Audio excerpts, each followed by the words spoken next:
আমরা নিপুণের এসব চাই না। আমরা চাই দীপজল ভাইকে, দীপজল ভাই একটা ভালো মানুষ, সে থাকুক, আমরা এটাই চাই। আমাদের পরিবার থেকে বলে যে তোমরা চিড়িয়াখানায় যায় খাঁচায় বন্দি হয়ে থাকো, মানে আমরা চিড়িয়াখানার আমরা জীবজন্তু, মানে এটাই হয়ে গেছে এখন। আমরা এখন ফিল্মটা সহজ হয়ে গেছে, এগুলো করার কারণে তো আজকে আমাদের ইন্ডাস্ট্রি ধ্বংস করতে। আর দীপজল ভাই একজন, সে তো আজকে প্রডিউসার না, সেই আজকে থেকে 40 বছর 45 বছর আগের থেকে তারা ইন্ডাস্ট্রি, তাদের হল আছে, তাদের ইন্ডাস্ট্রি আছে, তাদের ছবি বানাইলে এরকম দীপজল ভাই থাকলে অন্তত না হলেও 10টা ছবি বানাবে। আমাদের সহযোগিতা এমনি করে মানুষে, সে এমনিই মানুষে করে, আরো থাকলে তো সে আমাদের জন্য আরো করবে। যেটা আমাদের জন্য উদ্যোগ দিতেছিল সেই জিনিসটা তো নিপুণ ক্ষতি করে দিতেছে আমাদেরকে। কেন এটা? তুমি কি সহ্য হচ্ছে না তোমার? তোমাকে আমরা ভালো জানি, ভালো থাকো, এগুলো নিয়ে বেশি নাড়াচাড়া করা ঠিক না। আমরা চাই না, আমরা নিপুণ চাই না, আমরা দীপজল ভাইকে চাই, দীপজল ভাইয়ের সাথে আমরা আজকে থাকবো। কি ধরনের পদক্ষেপ নেবেন আপনি আসলে?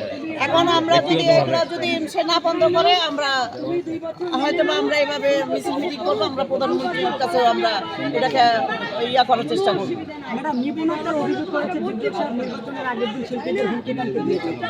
এটা ভুল কথা। দীপজল ভাইয়ের মতো তো মানুষ হয় না, সে হুমকি দেবে কেন আমাদেরকে? আমাদের ভালোবাসে, আরো কথা বলে, জিজ্ঞেস করে, মানুষের খোঁজ খবর নেয়, সে এগুলো করবে কেন? আমাদের হুমকি ধুমকি দেয় না, এটা মিথ্যা কথা বলছে, এটা একটা বানোয়ার কথা।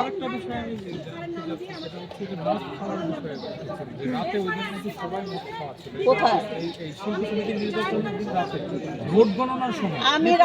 আমি রাত্রেবেলা ছিলাম, আমি ডিসি রাত 3টা বাজে আসছি, খালি দীপজল ভাইয়ের কারণে। আমি জীবনও কিন্তু কখনো আসিনি রাত্রেবেলা। সেই দীপজল ভাই মানে ভোটে পাশ করলো না করলো এটার জন্য, জানার জন্য আসছি। তো কই আমি কারোর মুখ থেকে দেখলাম না। হ্যাঁ, এটা কোন ধরনের কথা? এটা একটা ভদ্র মেয়ের মুখের কথা। সেটা কি করে বলে? নির্বাচন এটা বলাই উচিত না। সে কি করে দেখছে? সে কি ছিল? তার ফুটেজ তো দেখলাম যে 1 নম্বর মেকআপ রুমে সে 8টায় বসে রয়েছে, তারা তালা দিয়ে দিয়ে গেছে, সে আমার হয়ে রয়েছে। কালকে ইউটিউবে দেখলাম এটা। আমি তার উদ্দেশ্যটা কি মনে হয় আপনার? আমি নিপুণের উদ্দেশ্য কি আমি জানি না, কিন্তু নিপুণ যেগুলো করতেছে এগুলো ঠিক করতেছে না। নিপুণকে বলবো, তুমি ভালো মানুষ, তুমি শিক্ষিত মানুষ, তুমি একটা ভালো মেয়ে, তোমার সাথে আমাদের ভালো রিলেশন,